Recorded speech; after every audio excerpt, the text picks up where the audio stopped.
شوق سے جبریل پوچھے اس لیے ارے جانے والی ہیں ابھی عرش اولا پر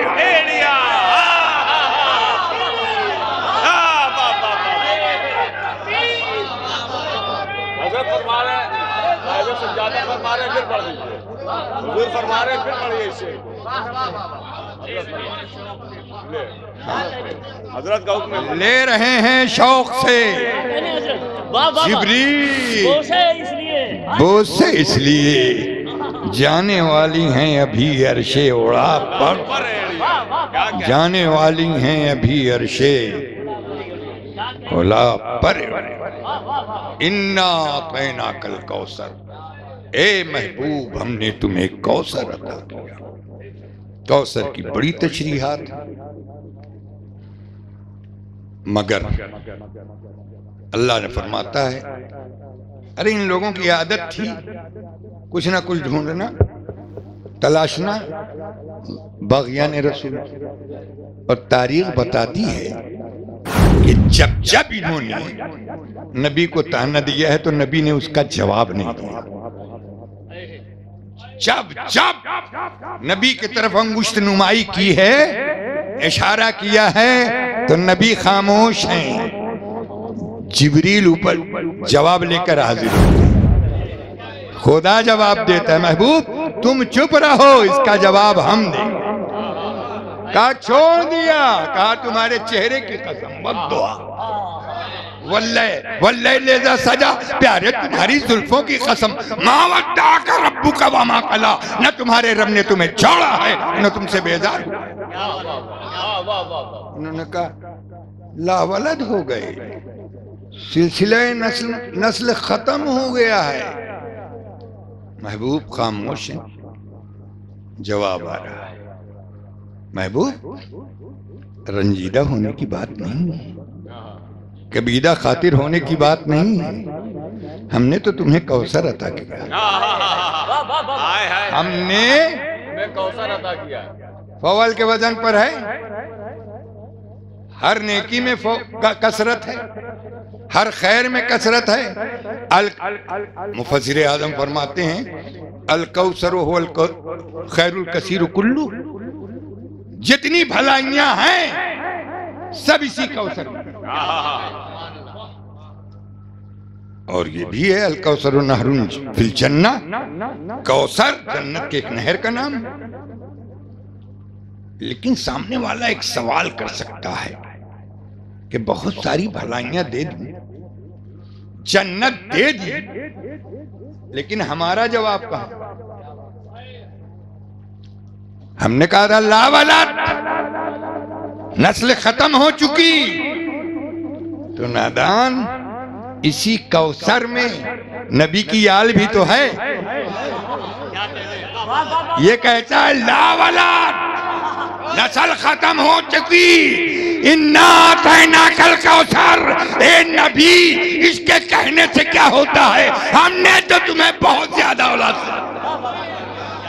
بہت زیادہ اوروں کی اولاد ایک ہوتی ہے ہم اپنے باپ کے بیٹے ہیں تو جسمانی اولاد ہے ہمارا بیٹا ہے تو جسمانی اولاد ہے مگر نبی کی دو اولادیں ہوتی ہیں روحانی اولاد اور جسمانی اولاد انا اعطیناک الکوثر پیارے ہم نے تو بے شمار اولاد سے نوازا ہے روحانی اولاد کس قدر پیکر صداقت تمہاری روحانی اولاد پیکر عدالت روحانی اولاد پیکر سخاوت روحانی اولاد میرا مولا روحانی اولاد جتنے صحابہ روحانی اولاد تابعین روحانی اولاد تبع تابعین روحانی اولاد محدثین روحانی اولاد ائمہ روحانی اولاد مفسرین روحانی اولاد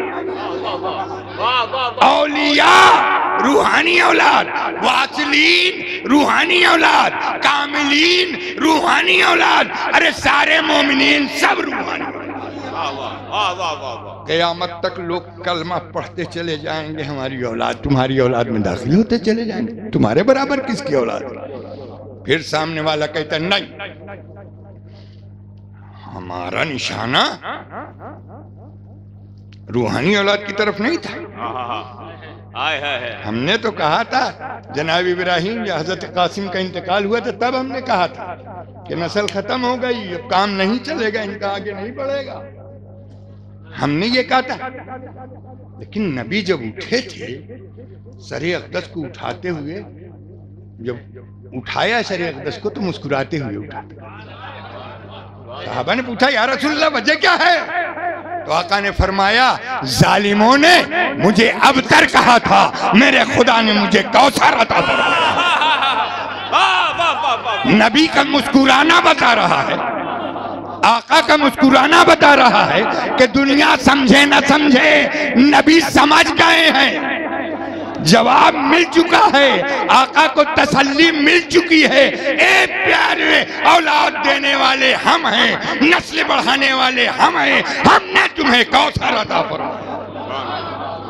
اوروں کا سلسلہ نسب سن لو، مردوں سے چلتا ہے. کہاں نرینہ اولاد؟ نرینہ اولاد کو کہا آقا نے واضح کر دیا اولوں کا سلسلہ نسب مردوں سے چلتا ہے، اور میرا سلسلہ نسب زہرا سے چلے گا، طیبہ سے چلے گا، طاہرہ سے چلے گا، سیدہ سے چلے گا، فاطمہ سے چلے گا. میرا نسب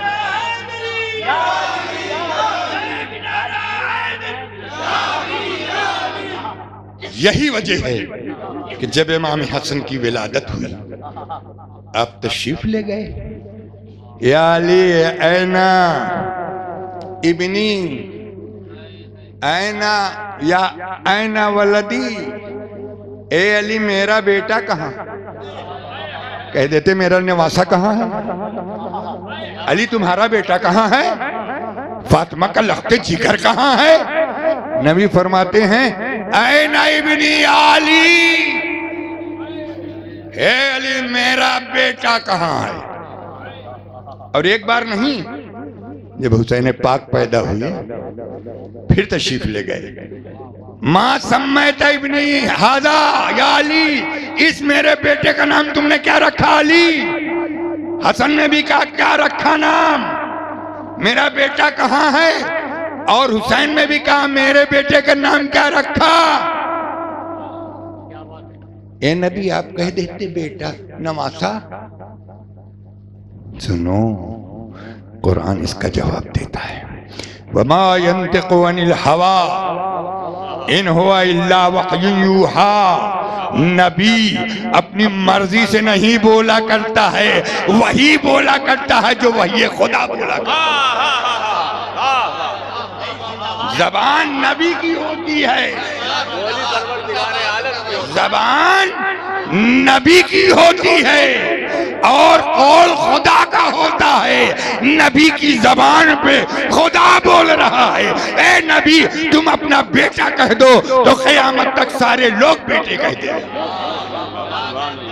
پیارے تم بے مثال، تمہارے لال بے مثال، تم بے مثال، تمہارا حسن بے مثال، تم بے مثال، تمہارا حسین بے مثال، تم بے مثال زین العابدین بے مثال، تم بے مثال جناب امام باقر بے مثال، تم بے مثال تمہارے لالوں میں جعفر صادق بے مثال، تم بے مثال جناب غوث الورا بے مثال، تم بے مثال مخدوم سمنہ بے مثال، تم بے مثال نبی کے آل کو بھی بے مثال کرتے چلے جائیں گے. اِنَّا أَعْطَيْنَاكَ الْكَوْثَرَ، اے محبوب ہم نے تمہیں کوثر عطا فرمایا. بے شمار اولاد سے نوازا، ساری دنیا لگ گئی. کربلا میں پوری طاقت، طاغوتی طاقت لگ گئی مگر ختم نہ کر سکے. اس لیے کہ اللہ فرماتا ہے اِنَّا أَعْطَيْنَاكَ الْكَوْثَرَ، اس کی کیا مجال ختم کرے. پھر آگے فرماتا ہے اچھا ایک نقطہ اور، وقت واقعی میرا ہو گیا اور لوگوں کو پڑھنا ہے، اجازت دیں تو 10 منٹ اور اس پہ روشنی ڈالیں. بڑے نکات ہیں. رب فرماتا ہے اِنَّا أَعْطَيْنَاكَ. موسیٰ علیہ السلام کو کتاب دے تو کہے وَآتَيْنَا مُوسَى الْكِتَابَ. ہم نے موسیٰ کو یہی تو مانے ہیں کہ موسیٰ کو کتاب، وَآتَيْنَا داؤد زبورا. ہم نے داؤد کو زبور دی، لیکن یہاں کہہ دیتا انا آتیناک الکوثر، محبوب تم کو ہم نے کوثر دیا، وہی معنی ہوتا نا، لیکن بڑا لطیف اشارہ ہے. انا اعطیناک الکوثر، محبوب کوثر ایسے ہی تھوڑی دیا ہے، عطا کیا، عطیہ میں دیا ہے، عطیتاً دیا ہے. کیا بات. اور جو چیز عطیہ میں دی جاتی ہے اس کا شکریہ بھی ضروری ہوتا ہے. عطیہ دیا ہے نا ہم نے کوثر، فصلی، تو نماز پڑھ لو، نماز پڑھو، ونہر، اور قربانی کرو، اس لیے کہ نماز میں بھی برکت، قربانی میں بھی برکت. اے اللہ نماز پڑھو، زکوٰۃ دو، نماز پڑھو، حج کرو، اور عطیہ دینے کے بعد فرمایا فصلی لربک وانحر، اپنے رب کے لیے نماز پڑھو اور قربانی کرو. سنو اس میں بھی یہ راز ہے، اولاد کو چیلنج کیا ہے، تم نماز پڑھو اس میں بھی برکت، قربانی کرو گے اس میں بھی برکت. سن، ہم نے کوثر عطیتاً دیا تو نماز پڑھو. اور کیسی نماز؟ نماز پہ دو جملہ کہہ دوں. نماز یہ جو آج پڑھا رہے ہیں ان کی والی نماز نہیں کہ مسجد میں چلے جائیں، چوہا آ جائے تو بھاگ جائیں چھوڑ کر کے اپنا بستر. کیسی نماز؟ کیسی نماز؟ کون سی نماز؟ ابھی سنا ہوگا آصف رضا صاحب سے ایک بات انہوں نے کہی تھی، ایسی عبادت کرو کہ خدا تمہیں دیکھے، تم خدا کو دیکھو.